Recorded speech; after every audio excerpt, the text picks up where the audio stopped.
Баршаңызға қайырлы күн достар. Бүгін сіздермен осылай ерекше дайындалатын, пеште пісетін тефтелидің рецептісімен бөлісетін боламын. Видеоны соңына дейін көріп, менің каналыма тіркелуді ұмытпаңыздар. Ең алдымен бізге тартылған ет қажет. Оған үкіштен өткізілген сәбіз бен картопымызды қосамыз және жартылай піскен күрішімізді саламыз.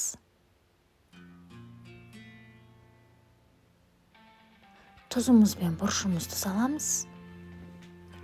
Жақсылап араластырамыз.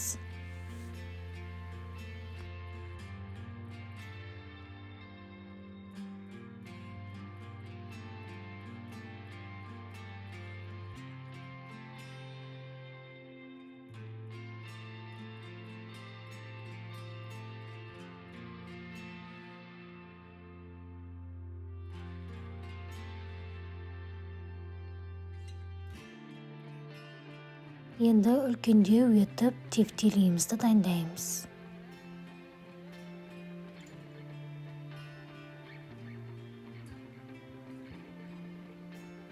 Осылай қолымызбен айналдырып, пеште пісіретін тавамызға саламыз.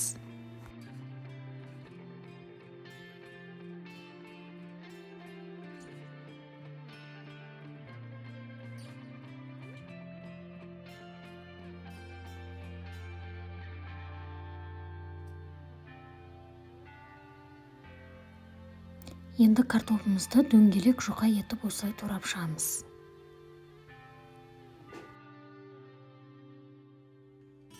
Енді картопымызды осы тефтелидің араларына салып шығамыз. Және 200 градус қызып тұрған пешке 40 немесе 50 минутқа қойып пісіріп аламыз. Енді соусын дайындаймыз. Бізге сүт қажет. Және оған тұз саламыз. 1 қасық томат салып жақсылап араластырамыз.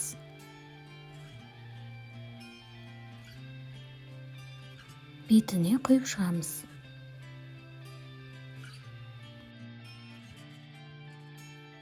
Біздің тефтелиларымыз дайын, дәмі өте керемет болып шығады. Міндетті түрде дайындап көріңіздер.